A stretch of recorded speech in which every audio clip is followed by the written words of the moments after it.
Bismillahirrahmanirrahim. Assalamualaikum warahmatullahi wabarakatuh. Alhamdulillahi thayyiban mubarakan fi kama yuhibbu rabbuna wa yarda. Ashhadu an la ilaha illallah wahdahu la syarikalah wa ashhadu anna Muhammadan abduhu wa rasuluhu. Amma ba'd. Saudara-saudariku seiman dan seakidah, insyaallah ta'ala kita akan melanjutkan kembali pelajaran ilmu nahwu dasar dari kitab Al-Muyassar fi Ilmin Nahwi, buah karya dari Al-Ustadz Aceng Zakaria bin Ahmad Kurhi hafizahullahu ta'ala. Terakhir kita membahas tanda-tanda isim wa alamatul ismi. Tanda yang keempat yaitu diawali dengan huruf jar. Di dalam kitab ini disebutkan wa huruful jarri hiya, huruf jar itu ada 9 ya. Kita mulai dari minan nasi, dari manusia. An-nasi di sini adalah isim karena dia ditandai dengan min. Ya, jadi nun sukunnya berubah menjadi fathah untuk memudahkan di dalam membaca minan nasi. Min an-nasi juga boleh, tapi lebih mudah membacanya minan nasi. Jadi hidup dia.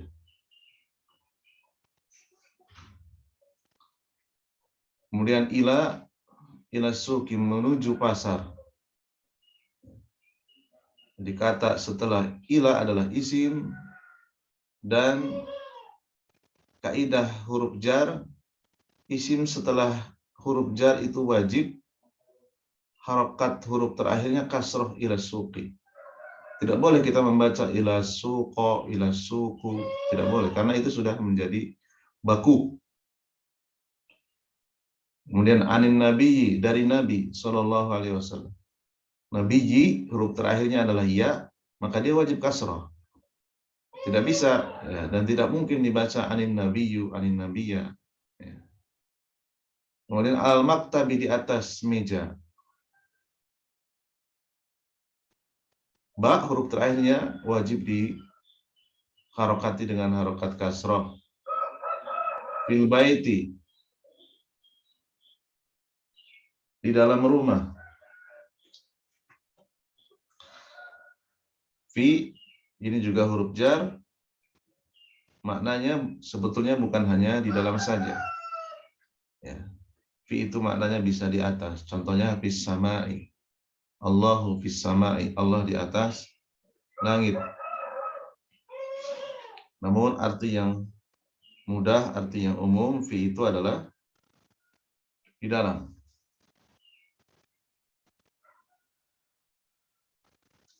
Kemudian rubba. Rubba ini maknanya bisa dua, tergantung keadaannya. Bisa diartikan banyak atau diartikan sedikit.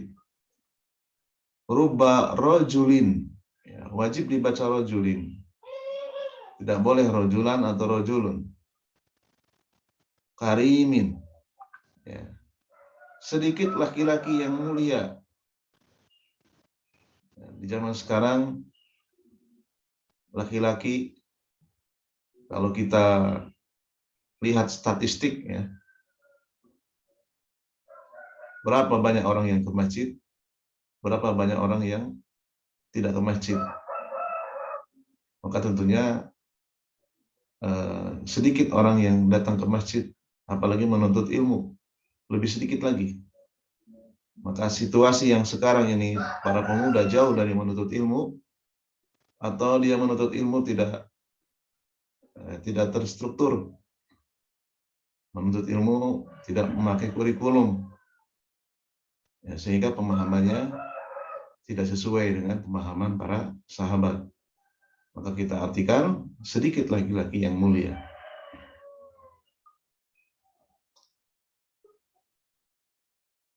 Dan sebagai tambahan di sini rojulin, ya. Kenapa tidak rojuli? Ya. Jadi tanwin di sini, tanwinnya tanwin kasroh atau kasrotain.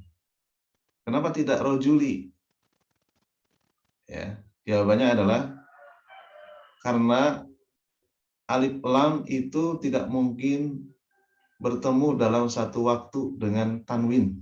Kalau sudah ada tanwin, maka tidak ada alif lam. Ini kaidah ya. Sampai hari kiamat, tanwin itu tidak mungkin bertemu dengan alif lam. Sehingga dibaca rojulin. Seandainya ada alif lam, rubar rojuli, al-karimi, seperti itu ya. Jadi kalau tanpa tanwin salah ya. Tanpa tanwin jadi salah. Harus ada tanwin karena alif lamnya hilang. Kemudian al-ba'u, huruf ba dengan dikasroh bil kolami, dengan pena itu. Al-kolami ini isim karena diawali dengan bi, sebagaimana rojulin juga isim, diawali dengan rubba. Bil mirsami, dengan alat gambar itu. Al-mirsami, dia isim karena ada tandanya yaitu bi. Dan wajib huruf terakhirnya berharokat kasroh. Berikutnya, kal qamari, kaf, dengan harokat fathah. Seperti bulan, kal qamari. Kal asadi, seperti singa. Ya, jadi ada alif lam ya. Sebagaimana al-qalami, al-mirsami. Seandainya alif lamnya dibuang sama seperti ini. Bi qalamin, bi mirsamin, ka qamarin, ka asadin, seperti itu. Namun karena sudah ada alif lam, maka tanwin tidak boleh ada. Ini kaidah ya. Dan yang terakhir, huruf lam berharokat kasroh lillahi, milik Allah. Lafaz mulia Allah, huruf haknya, ini adalah huruf yang terakhir, wajib kasroh. Karena dia diawali dengan huruf jar. Li. Li rasulillahi, untuk Rasulullah. Jadi li ini maknanya milik atau untuk. Li rasulillahi. Li rasuli, wajib dibaca kasroh, harokat lamnya. Ya. Tidak boleh li rasulullahi, tidak boleh. Atau li rasulullahi, tidak boleh. Ya. Karena kaidahnya setelah huruf jar, maka kata yang setelahnya adalah isim, dan harokat huruf terakhirnya yaitu lam kasroh. Lalu mungkin ada pertanyaan, kenapa ini tidak ada alif lam, tetapi dia tidak tanwin, tidak li rasulin? Ya. Karena rasuli di sini tidak ada alif lam. Seharusnya kan tanwin begitu ya. Kenapa di sini tidak tanwin tapi kasroh? Maka jawabannya, nah ini menggunakan penjelasan yang lain ya. Sedikit tambahan ya. Jadi Rasulillahi ini adalah satu kesatuan yang dinamakan dengan susunan idofah. Ya. Mungkin bisa dicatat dengan catatan tersendiri ya, supaya diikat tulisannya. Jadi susunan idofah itu ada dua unsur. Unsur yang pertama adalah mudhofun. Ini mudhof. Unsur yang kedua mudhofun ilaihi. Ya. Mudhof ada syaratnya. Tidak boleh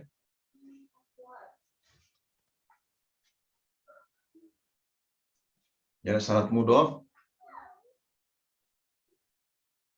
dia tidak mengandung alif lam dan tidak mengandung tanwin. Jadi ini kalau dibuang li-nya jadi Rasulullahi, Rasulallahi boleh. Tapi karena ada li, wajib rasuli. Jadi syarat mudhof rasul tidak ada alif lam, tidak boleh tanwin. Adapun mudhofun ilaih syaratnya cuma satu. Huruf terakhirnya wajib kasroh kalau dia isim yang normal ya. Ini isimnya normal. Isim yang huruf terakhirnya kalau dia majrur wajib kasroh ya.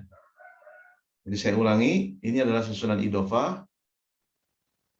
Yang pertama, kata yang pertama, isim yang pertama ini adalah mudhof, isim yang belakang ini yang kedua mudhofun ilaih. Mudhof tadi syaratnya apa? Tidak boleh tanwin, tidak boleh mengandung alif lam. Adapun huruf terakhirnya terserah mau dibaca dhammah, fathah atau kasroh. Kalau dia diawali dengan huruf jar tentunya wajib kasroh. Sebagaimana kita kembali kepada tanda isim yang keempat. Adapun syarat mudhofun ilaih, syaratnya cuma satu, huruf terakhirnya wajib kasroh. Gitu ya. Tidak boleh dibaca li rasulillah, li rasulillahu.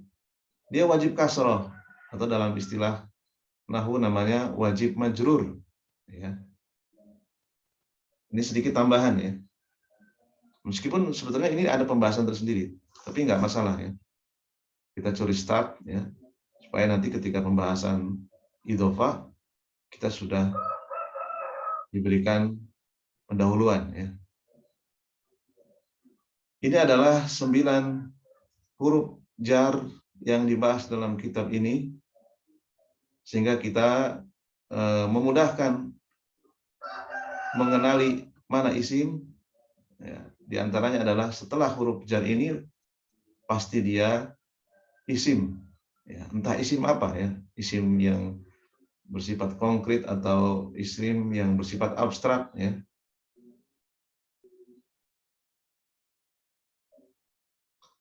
Kemudian selanjutnya pembagian kata yang kedua al-fi'lu. Al-fi'lu huwa adalah kalimatun kata dalat yang menunjukkan ala makna kepada suatu arti, waktu rinat bi zamanin dan tergantung dengan waktu. Artinya dia berubah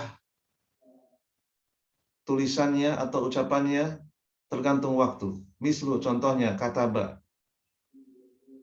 Kataba dia laki-laki telah menulis. Yaktubu, jadi kataba ini sudah dikerjakan atau kemarin. Yaktubu sedang dikerjakan, sedang menulis. Yaktubu dia laki-laki sedang menulis. Jadi berubah penulisannya ya, karena waktu rinat bi zamanin, tergantung dengan waktu. Kalau kemarin ditulis kataba, kalau sekarang ditulis yaktubu. Demikian juga qara'a telah membaca, yaqra'u sedang membaca. Aktubu saya sedang menulis. Ya. Kalau katabtu saya telah menulis. Penulisannya beda, pengucapannya beda. Iqra, bacalah, perintah. Ya. Bacalah kamu. Ya. Jadi perubahannya sesuai dengan waktu. Ini dinamakan dengan waktu rinat bi zamanin. Alamatul fi'li hiya, tanda-tanda fi'il. Jadi fi'il memiliki tanda. Disebutkan dalam kitab ini ada 4 saja. Dan masih ada tanda yang lainnya. Namun kita batasi dulu. Di sini ada 4. Tanda yang pertama diawali dengan qad. Qad qamatis sholatu. Jadi kata qad ini adalah tanda. Kata sesudahnya ini adalah fi'il, telah tegak. Asalnya qad qamat ya. Karena dia belum bertemu dengan alif lam samsiyah, jadi kasroh, jadi hidup dia. Qad qamatis sholatu. Asalnya qad qamat as-sholatu.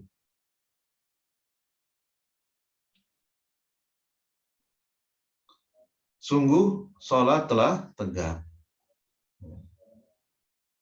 Meskipun biasanya ini diucapkan ya dalam iqamah, qad qamatis sholatu, qad qamatis sholat. Maksudnya adalah sebuah kepastian gitu ya. Tetapi ini adalah kita bisa memastikan bahwa qamat di sini adalah fi'il karena setelah qad. Ya, qad ini maknanya secara umum ya, apabila bertemu dengan fi'il, ini fi'ilnya fi'il past tense ya, fi'il telah lampau atau fi'il madi gitu ya. Ini maknanya sungguh ya. Namun kalau bertemu dengan fiil sekarang atau mudhari, itu maknanya kadang-kadang ya, atau jarang ya. Qad qamatis sholatu. Kemudian tanda berikutnya asin, huruf sin dengan harokat fathah. Saya dhahabu, dia laki-laki akan pergi. Saya rji'u, dia laki-laki akan kembali. Jadi kata setelah sa ya diperkirakan dia adalah fiil. Kemudian yang ketiga ini juga sama, saufa, maknanya akan, tetapi dari jangkauan waktunya ini lebih lama ya. Maksudnya akan tapi masih jauh. Lebih jauh dari sa, saufa, kelak, ta'lamuna, kelak kalian akan mengetahui. Kelak itu berarti masih lama. Lebih lama dari sa. Ta'lamuna dia fi'il karena diawali dengan saufa. Kemudian yang terakhir ta'u ta'nisi as-sakinatu. Huruf terakhirnya adalah tak tanis sakinah. Ya, cara mudahnya tak berharokat sukun gitu ya. Tak tanis ini tak yang menunjukkan perempuan, as-sakinatu sukun. Qalat. Qalat dia adalah fiil karena huruf terakhirnya tak perempuan bersukun gitu. Qalat. Zahabat. Qalat dia perempuan telah berkata. Zahabat dia perempuan telah pergi. Tak di sini adalah tak tanis, tak perempuan yang bersukun. Maka ini fiil karena ada tandanya yaitu tak tanis sakinah.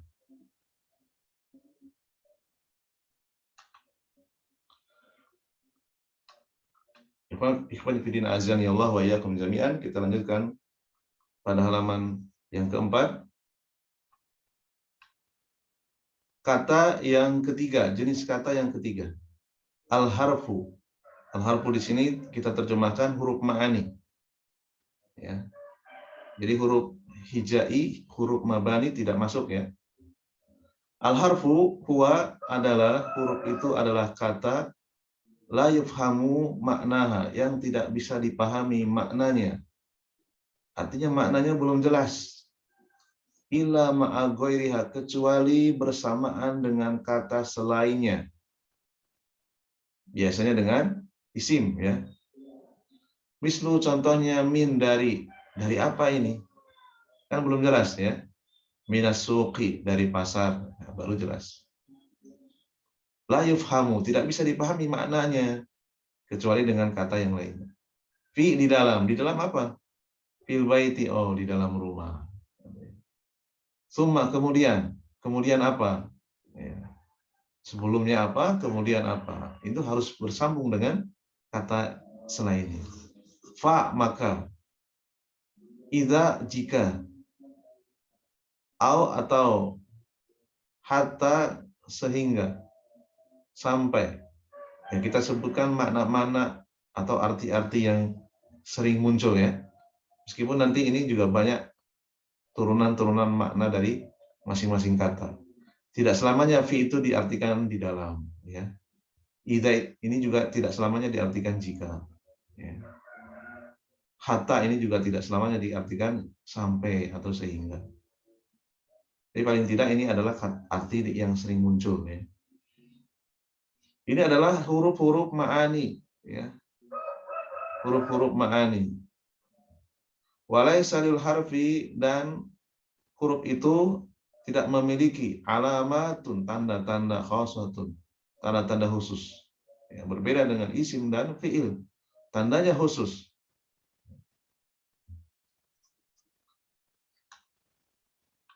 Selanjutnya anwa'ul jumlati.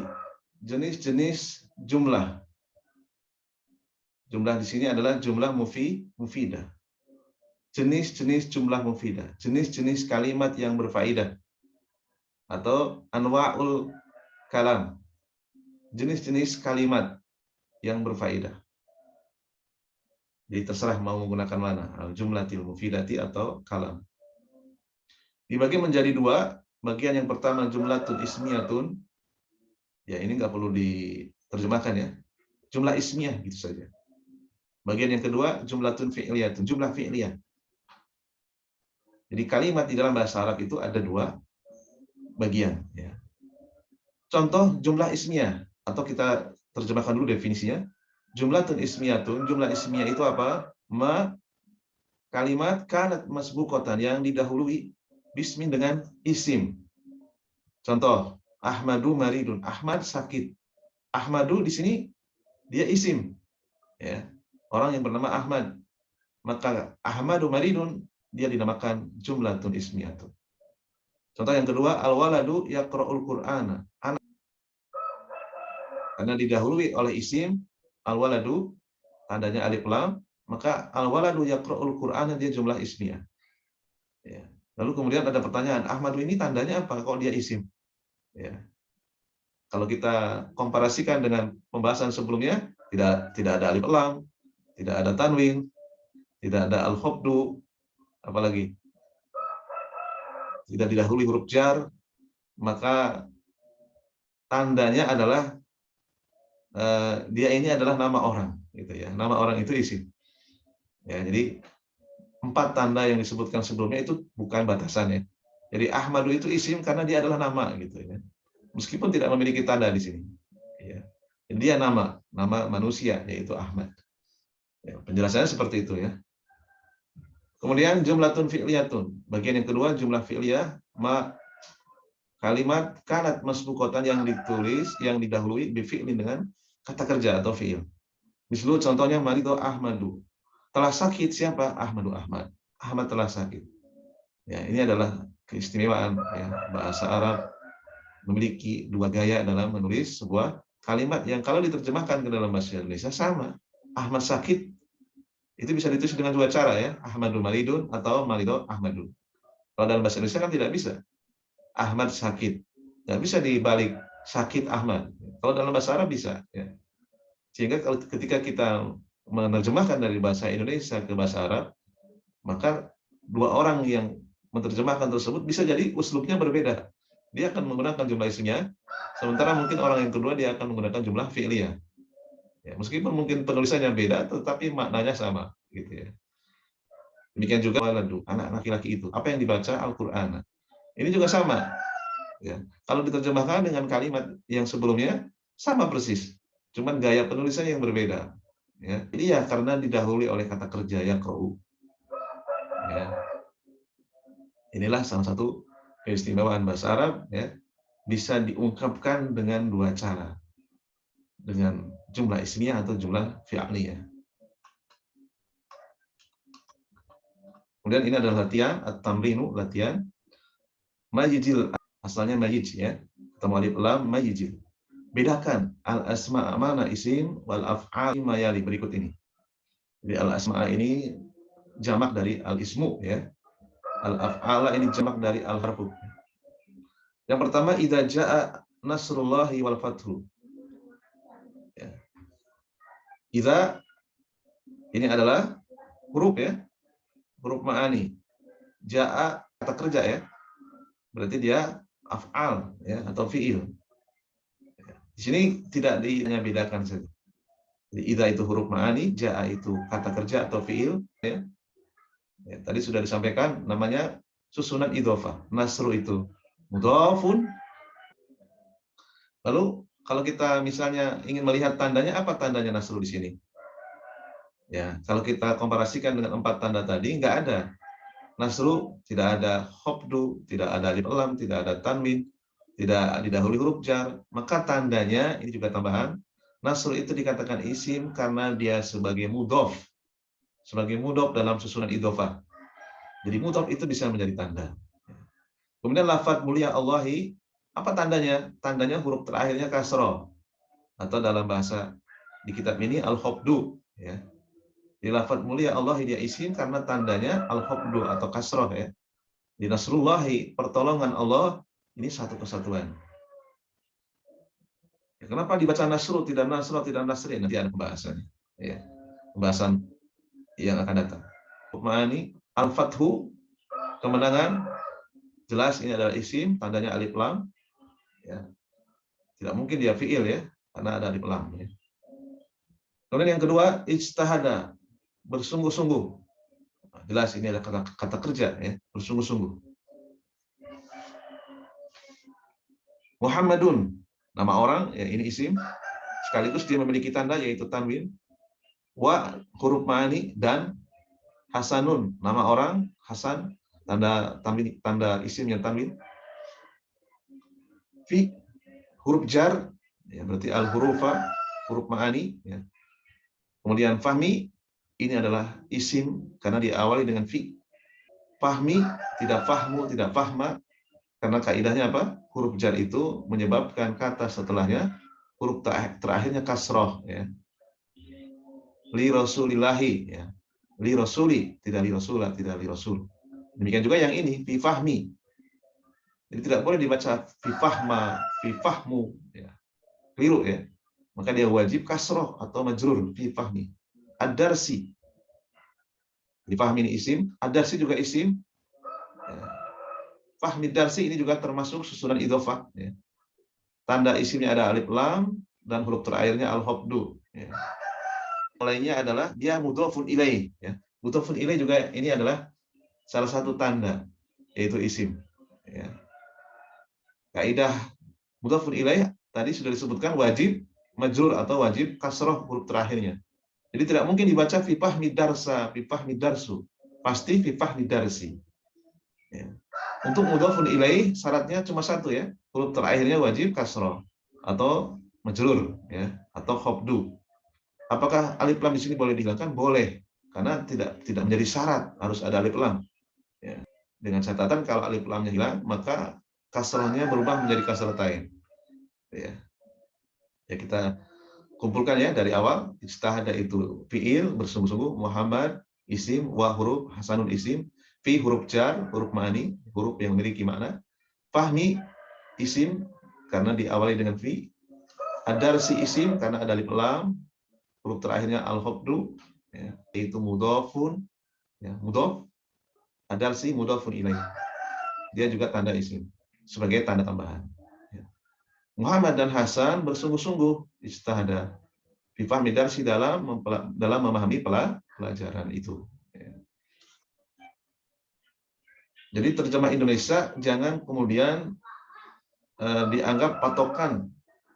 Ya, misalnya tadi ya, fi fahmi darsi. Memahami itu kan kata kerja, yaitu adalah ya isim ya. Fahmi itu isim, kata benda.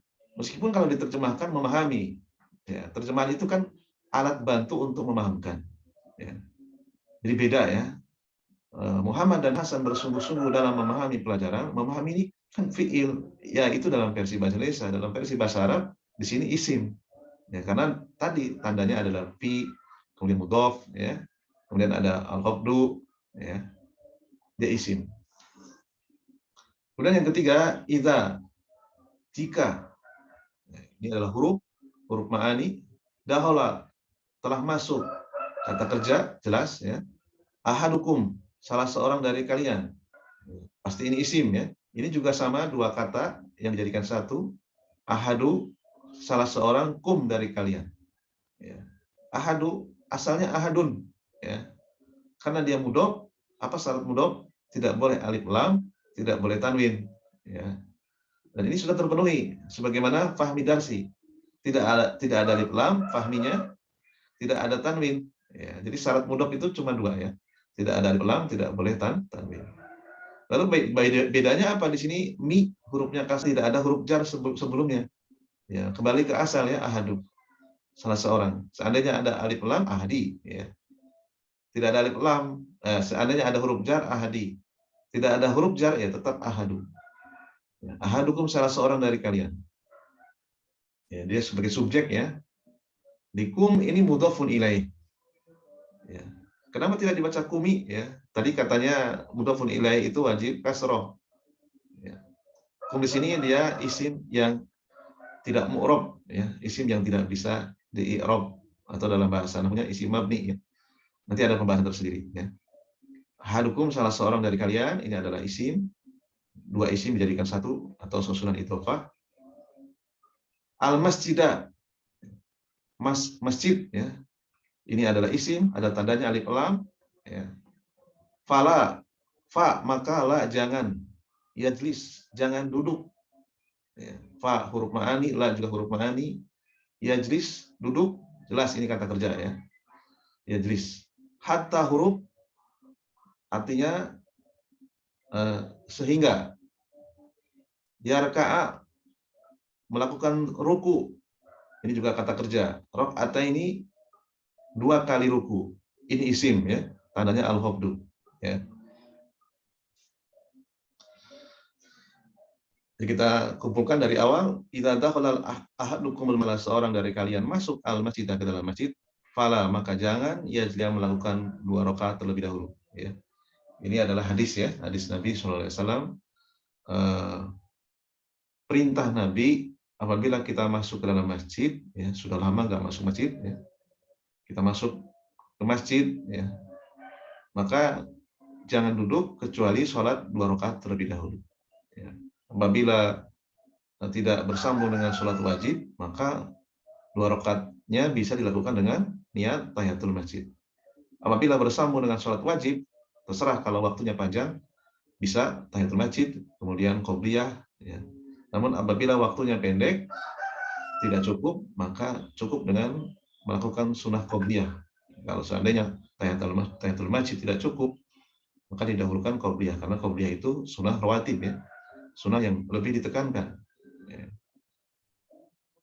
Terserah ya, 2 rakaat ini mau sholat tahiyatul masjid atau qobliyah ya.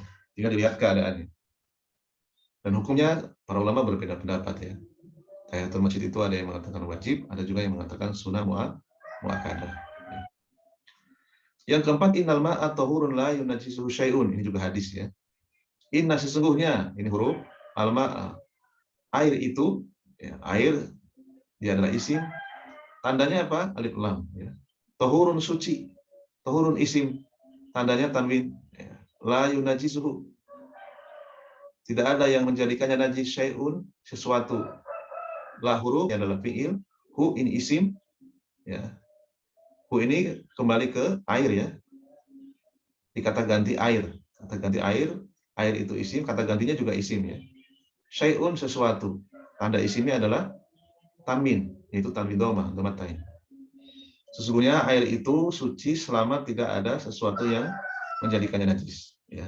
Selama air itu tidak berubah baunya, warnanya, rasanya, maka kita hukumi tahurun, suci ya. Ini kaidah yang berasal dari hadis Nabi SAW. Jika kita mendapatkan air, kita tidak tahu air ini ternajisi, kita tidak memiliki data air itu ternajisi, maka kembalikan ke hukum asalnya, air itu suci ya. Ini dalam pembahasan fikih cukup panjang lebar ya. Ya. Dan berbagai pendapat juga beragam ya. Namun selama air itu tidak mengalami perubahan, tidak ada yang menjadikannya najis ya. Jadi tidak ada najis yang masuk ke dalamnya, maka air itu suci. Barangkali ini saja dulu yang bisa kita bahas pada pertemuan kali ini, dan ini bisa diulang-ulang karena dalam bentuk rekaman ya. Mudah-mudahan ini bisa berfaedah, bisa bermanfaat ya. Dan mohon maaf atas kekurangan yang ada. Jika ada kekurangan nanti bisa disampaikan di kolom komentar atau disampaikan di lain kesempatan ya. Subhanakallahumma wa bihamdika asyhadu an la ilaha illa anta astaghfiruka wa atubu ilaik. Assalamualaikum warahmatullahi wabarakatuh.